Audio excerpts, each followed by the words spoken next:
If you're an entrepreneurial nurse practitioner, you have to watch this video. We are going to be covering how you should craft a winning marketing strategy for your medical practice. Doesn't matter if you've been at it 20 years or you're just thinking of starting this in a year from now. Whether it's new or old, these strategies are important for helping you master that marketing plan that's going to lead you to success.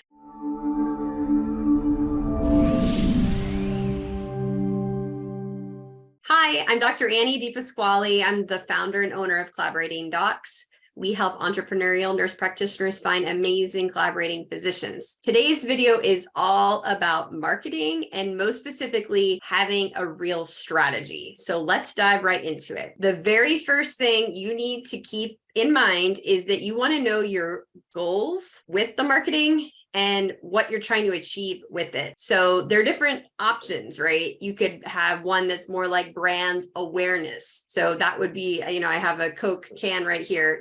Coca-Cola runs ads for the Super Bowl, not really to necessarily get people to jump off their couch and go run and buy a Coke, but it's more that brand awareness. The commercials on the Super Bowl are just in front of, millions and millions of people. So it's sort of in our brains. Oh yeah, Coca-Cola, that's a highfalutin brand that, is well respected out there. Billboards are a good example, more of like brand awareness. People are going to drive by and see it day after day after day on their commute. It is a good reminder of the brand, but it's not too likely someone's going to pull off the road and go buy a Coke when they saw their billboard. Another reason to do marketing is actual lead generation. That's probably what most of us out there want to do for a medical practice. That's generate leads, or in our case, patients, to come physically into our office or onto our telemed platform. So lead generation is a commonly used marketing term to mean like get people to purchase what we want them to get, or in this case, use our service. Next thing to consider is you want to know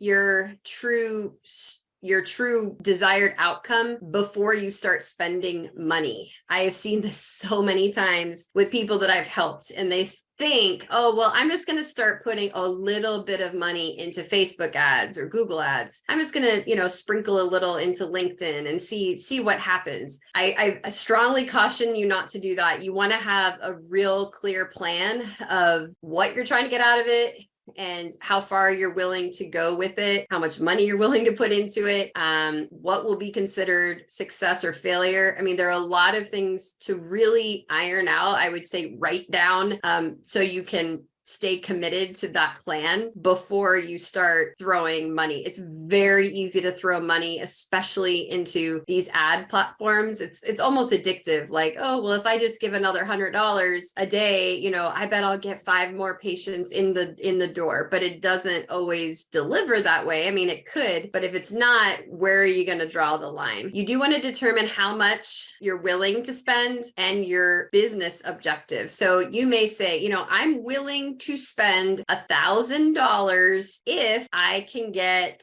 5 brand new patients in the door seeing me as their provider. To me, that's worth it. So you can do the math, 1,000 divided by 5, $200. So I'm willing to basically spend $200 per brand new client that I get to see in my practice, because I've done the back financials on that. Like a patient coming into my practice is worth $2,000. So of course I'm willing 10% of that could go into getting them in the door. That would be a reasonable way of looking at it. But if you feel, or you may know, if I get someone in the door, they might only be worth $200 total to me. It really depends on what you're offering. If it's recurring patients, like chronic care, primary care, mental health care, like they'll keep coming back to you. If it's like a one and done, like a lactation consultant, pretty much one time to help them out and then they're on their own, that you'd really have to look at the math differently. So you need to know your own financials before you can even possibly answer this question. And then know, okay, this is the amount I'd be willing to pay to get a new patient on average. So some important questions. What is the main business objective? We'll talk on the next slide what that might be. What is your marketing strategy and what are the tactics to get there?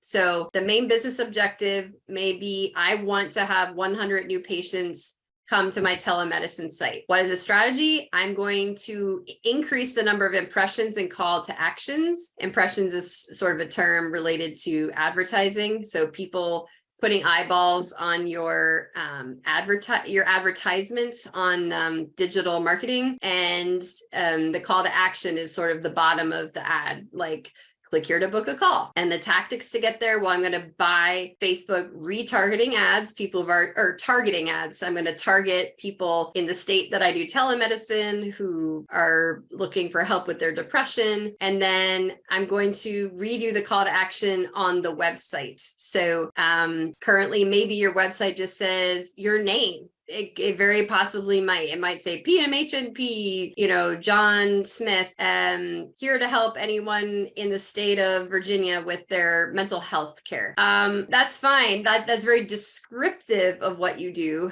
but you may want to play around with the call to action to get people to take action. So you might want to change it to something like, click here to get on click here to get on calendar to get help with your depression or anxiety, same day appointments available. See the difference? Nobody really cares what your name is or your credentials. They probably have no idea what PMHNP even means, but they do know what it means to click, and they know what a calendar is, and they know what depression and anxiety are, and they know what a same day appointment is. So something like that.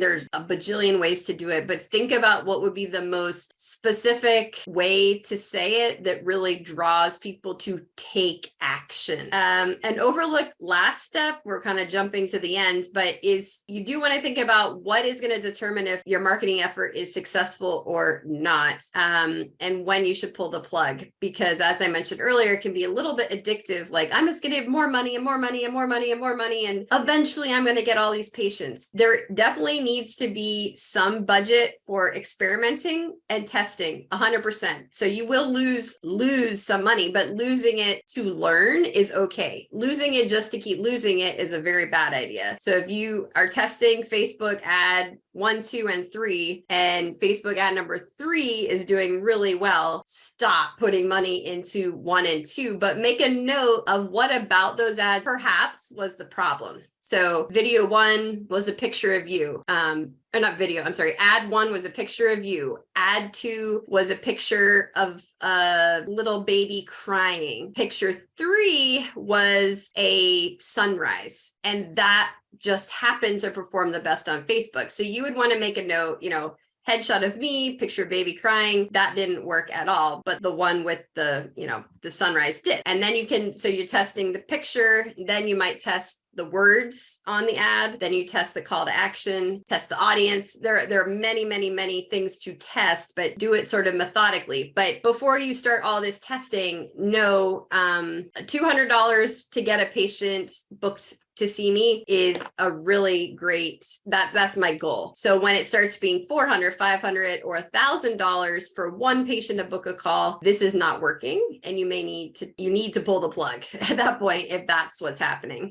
You will want to create a handful of key performance indicators. They're also called KPIs that determine if you're moving the dial in the right way. So that's sort of what we're talking about, is data-driven marketing information. So, okay, this ad cost, let's say it was $300 to get someone to book an appointment with me, and this was $150. Well, the $150 one is within my budget of $200 per booked appointment. So the KPI the KPI is basically, I have to keep it 200 or less. And then you have to stick to that KPI. You don't want to just move it around because the ads aren't performing. You got to stick to it. So there's lots of technical terms, ROAS, return on ad spend, and conversion rates, and all sorts of complicated things, but you'll learn those in future videos from us, and you can find them from other smart people on YouTube about marketing and advertising. But the key thing is you want to just establish upfront, which almost nobody does. That's the funny part. You want to be that person that actually sets this up in advance. I spoke to a nurse practitioner recently, and she was so upset. She had spent $20,000 on Facebook ads, and she told me, I didn't get one patient from it. And I said, someone was helping her. So I said, that's basically highway robbery. I mean, they should have stopped when after, the testing phase might cost $1,000. If nothing had happened and they had tested ABC pictures, ABC copy, ABC audience, ABC, all this stuff, and still nothing was happening, they should have come to you and said, I just don't think this is going to work. We need to try not Facebook, let's try Google and see if we can get it to work there. Something is going to work for everyone. It's just a matter of figuring out what it is. And that just takes some time, but don't blow your whole budget or $20,000 on Facebook ads when probably for a medical practice, Google or, other options probably are better. So as a quick summary to wrap this one up, to craft a winning marketing strategy, these are sort of the three most important bullets. Know your goals and what you want to achieve upfront. Do I want to get more patients in the door, or do I want to be known as, Coca-Cola? Probably none of us are building brands like that are watching this video, but you never know. You want to know your business objective, marketing strategy, and the tactics to get you there. So are you going to hire a marketing manager? Are you going to do it yourself? Are you going to take a class on Facebook ads or Google ads or SEO or email marketing? Like, how are you going to make this happen? I do recommend, if you know nothing about marketing, to outsource it. I love using Upwork to find good freelancers. Just keep a very close eye on them, meet with them regularly, have them explain what they've done, how they're doing it, what is their strategy, what are their tactics, and then you tell them what the KPI is. So the KPI is, you better make sure that I'm getting these patients in the door for $200 or less. You could even say, I don't even care how you do it. Is it Facebook, Google, Instagram, LinkedIn, email marketing, like whatever you think it's going to take to get them in the door? You can give them some freedom, but say that's the goal. The KPI, the objective thing I'm looking at is that $200 mark. So make sure it's under that, or we're going to have a problem. So know upfront how you will know if they're being successful or not. I hope you found these tidbits helpful. If you need a collaborating physician, we are here for you at Collaborating Docs, and I will see you next time.